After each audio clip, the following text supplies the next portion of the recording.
Assalamualaikum warahmatullahi wabarakatuh. Halo guys, para penikmat spoiler, gimana nih kabarnya? Semoga sehat selalu ya, amin. Berjumpa lagi bersama kami channel Mondays Movie, channel yang khusus membahas alur film. Insidious adalah sebuah film dari Prancis yang memiliki premis yang bagus, namun plot twist endingnya menurut saya kurang nyaman.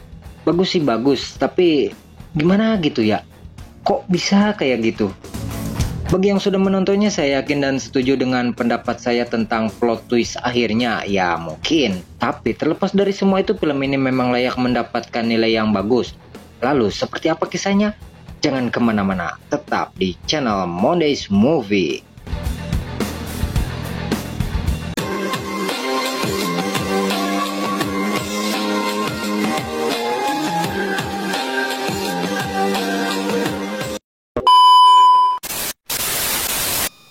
Di awal film kita sudah diperlihatkan dengan scene yang cukup miris, di mana di sana kita akan melihat sekelompok anak kecil yang sedang dibabat habis rambutnya. Hal tersebut terlihat seperti kegiatan untuk seseorang yang akan masuk dunia militer. Apalagi di sana kita akan melihat orang dewasa yang menggenggam sebuah senjata sedang mengawasi mereka. Salah satu dari anak itu memiliki sebuah tanda pada kakinya. Si anak terlihat seperti terpaksa dan tidak suka ketika rambutnya dipotong. Akan tetapi dia tidak bisa berbuat apa-apa dan hanya bisa pasrah menerima perlakuan itu.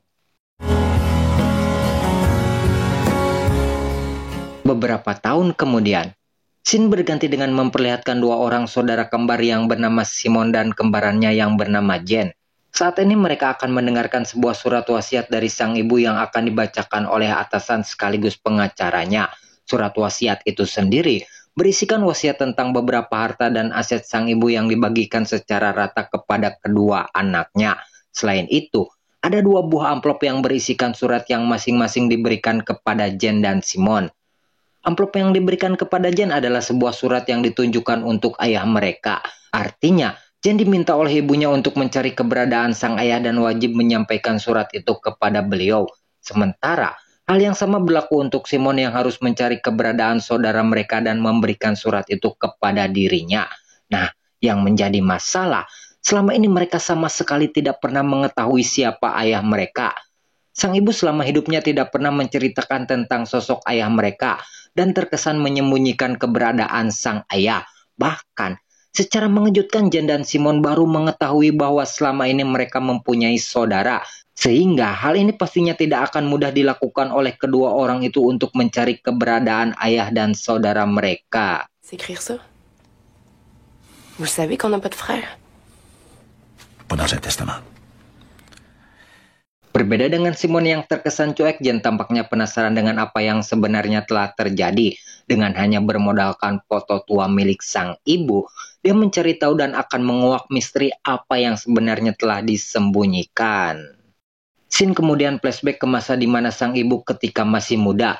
Diketahui nama ibu mereka adalah Nawal Marwan. Saat ini Nawal sedang mendapatkan masalah yang cukup serius ketika dia ketahuan hamil di luar nikah. Dan yang lebih berbahaya, laki-laki yang menghamili Nawal adalah orang dari kelompok yang selama ini berseberangan dengan keluarga Nawal. Artinya, Nawal dihamili oleh musuh mereka. Karena itu saudara Nawal tidak bisa menerima hal tersebut dan langsung menembak lelaki itu tanpa basa-basi lagi. Sama halnya seperti sang kakak, ibu mereka pun marah dengan apa yang sudah dilakukan oleh Nawal. Dia sudah mencoreng kehormatan keluarga mereka dengan kehamilan itu. Berhari-hari bahkan berbulan-bulan Nawal tidak pernah keluar rumah dan harus menjalani proses kehamilan di dalam rumahnya. Tiba saat waktu persalinan, Nawal melahirkan seorang anak laki-laki dengan menjalani persalinan yang normal. Namun karena kelahiran itu dianggap sebuah aib, Nawal harus merelakan anaknya dititipkan ke panti asuhan. Dia berjanji suatu saat nanti akan menjemput kembali anaknya. Yang menarik, untuk menandai anaknya, Nawal memberikan 3 tanda titik di bagian tumit kaki sang anak. Dengan kejadian itu, bisa dikatakan bahwa bocah pada awal scene tadi adalah anak dari Nawal. Dan benang merah atau keterkaitannya sendiri baru akan terjawab di pertengahan film nanti. Memang alur film ini maju mundur ya guys, jadi sedikit membingungkan untuk direview. Tapi saya pastikan bahwa benang merahnya pasti akan berkaitan antara scene per scene-nya.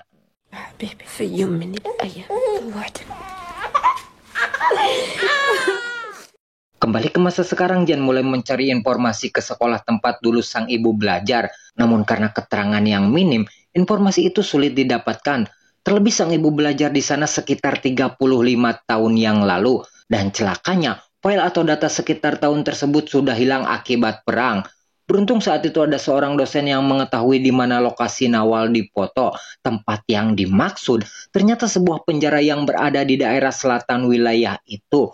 Dan anehnya, penjara itu terkenal sebagai penjara untuk kejahatan yang berat. Sehingga fakta ini kembali menjadi misteri tentang apa yang sebenarnya telah terjadi kepada ibu mereka. Regarde ici. Et photographié à Kfariat. C'est une prison au sud. Vous connaissez pas Kfariat? Non. Cerita kembali ke masa di mana Nawal atau ibu mereka sudah melahirkan. Bertahun-tahun setelah melahirkan, Nawal pergi ke kota untuk belajar dan bekerja di sebuah media informasi. Saat itu, di sekitaran wilayahnya terjadi sebuah konflik agama dan sering terjadi bentrokan antara pendukungnya. Karena hal itulah, Nawal bermaksud untuk pulang kembali ke kampungnya guna mencari perlindungan dan tentunya mencari keberadaan sang anak. Akan tetapi, konflik tersebut rupanya telah meluas sampai ke kampung halaman Nawal. Bahkan bentrokan atau konflik itu justru lebih sering terjadi di desanya. Semua yang ada di tempat itu sebagian besar sudah rata akibat dari perang yang telah terjadi. Sehingga hal itu membuat Nawal cemas dan memutuskan untuk kembali ke kota. Singkat cerita, saat itu Nawal akan kembali ke kota dengan menumpang sebuah bis yang berisikan kelompok muslim di dalamnya. Ketika di tengah perjalanan bis mereka dicegat oleh sekelompok orang bersenjata. Dan tanpa basa-basi lagi, kelompok itu langsung memberondong bis mereka dengan tembakan dari senjatanya. Semua orang yang ada di dalam bis menjadi korban kekejian kelompok itu hanya karena perbedaan keyakinan di antara mereka. Dan tentu saja itu bukanlah sebuah cerminan dari ajaran agama mereka. Karena pada dasarnya setiap agama pasti akan mengajarkan sebuah kebaikan bagi pengikutnya.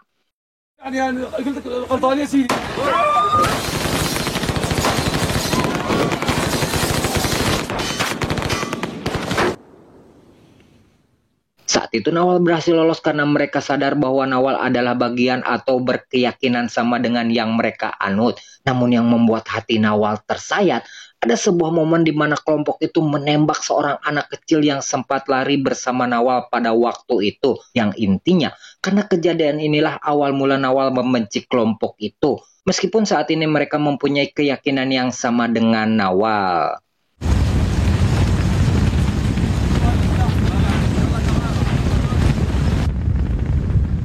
Karena kebencian yang mendalam kepada kelompok itu, Nawal kemudian menemui musuh kelompok itu dan akan melakukan sesuatu yang besar untuk mereka. Tapi sebelum itu, Nawal meminta kelompok tersebut melakukan sesuatu untuk dia, yaitu mencari keberadaan sang anak.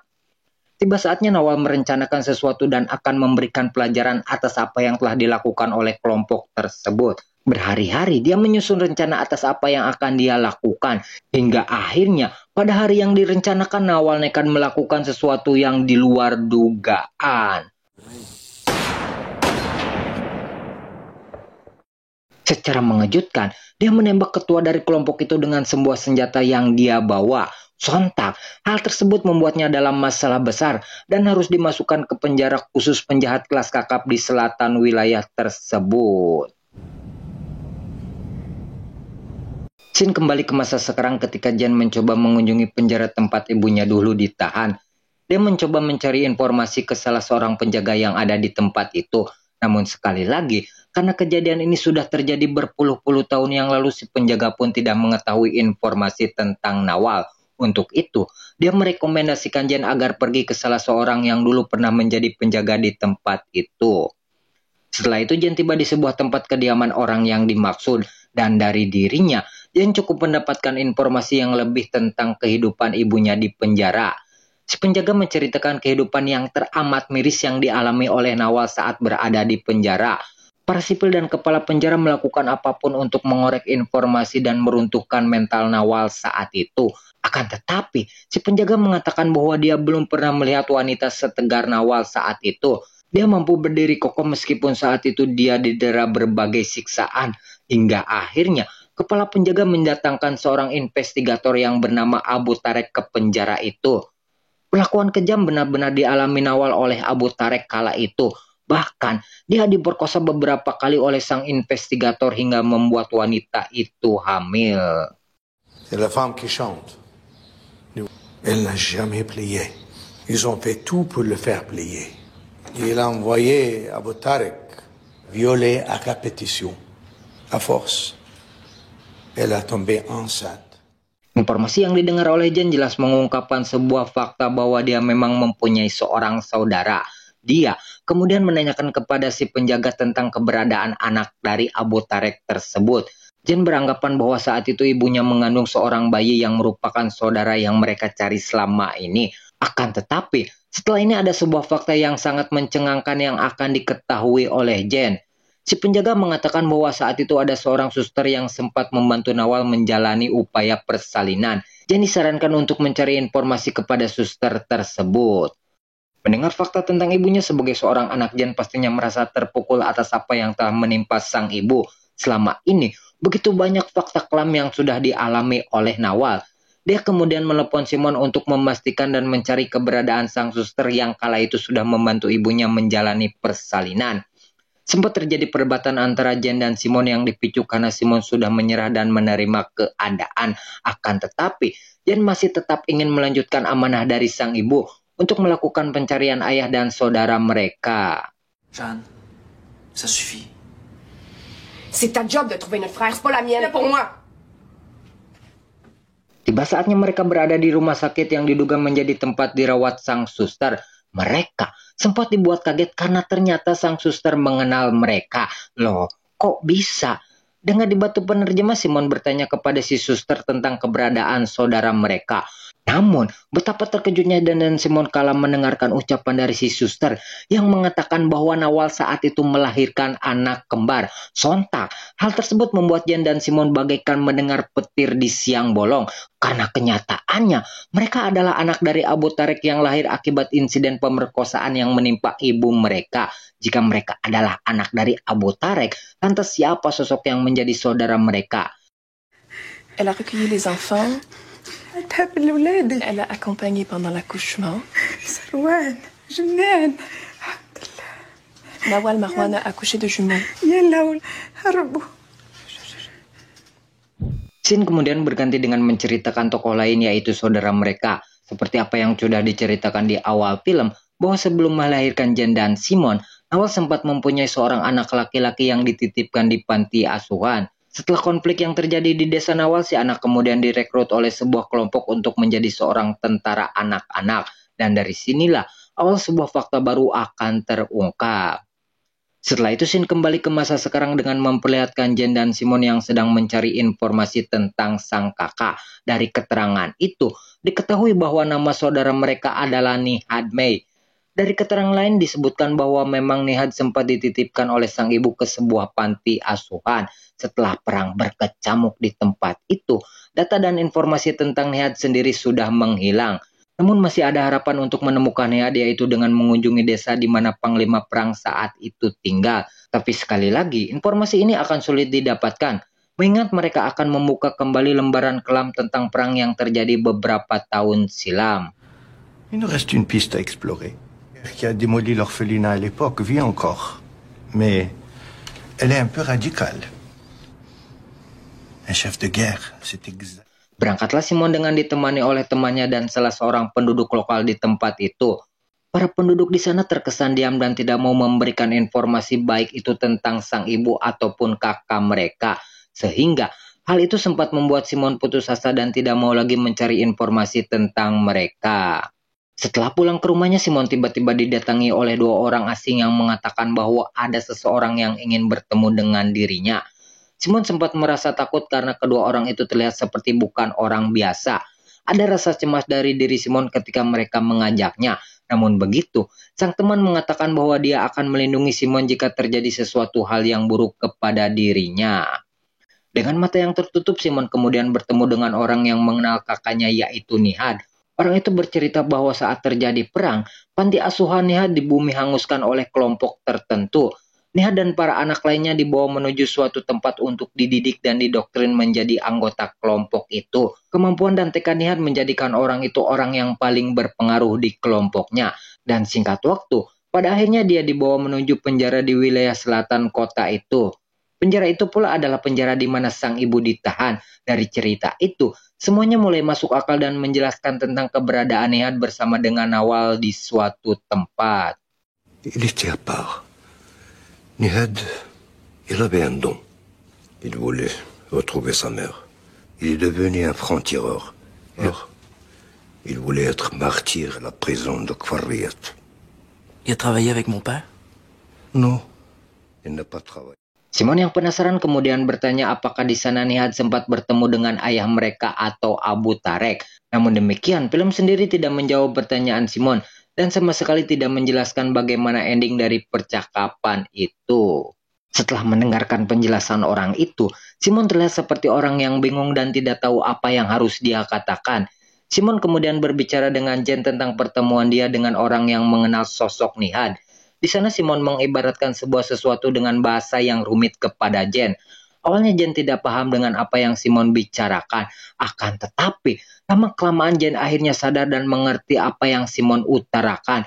Dan dari perkataan itu, ada sebuah fakta yang begitu miris yang saya pribadi pun sulit membayangkan bagaimana hal itu bisa terjadi. Ça peut se faire, hein?